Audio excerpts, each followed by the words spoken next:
What we found when we were doing our menopause consults was that we found older women presenting for menopause consults, which surprised us.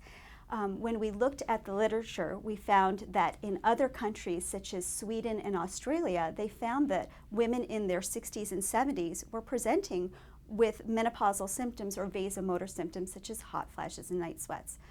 We decided to look at that in our own data and found that 20% of women present with hot flashes and night sweats who are over the age of 60.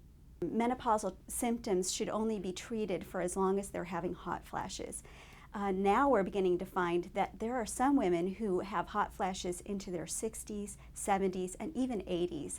Our current study found that about 18% of women over the age of 60 continue to have hot flashes and night sweats.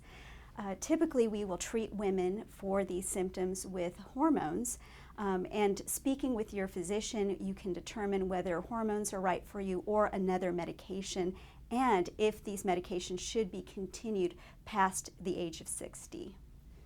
There is a window for hormone therapy. It usually is within the 10 years after the onset of menopause. Typically, we like for that to be closer to the onset of their menopause. But there are some women who either for personal reasons decide not to go on hormone therapy, or they're still continuing to have hot flashes into their 60s and 70s, and they're not on hormone therapy. And what do you do for those women? Well, there are certainly some non-hormonal options that are available. Some of them are medications such as gabapentin, or some of the antidepressants like SSRIs or SNRIs.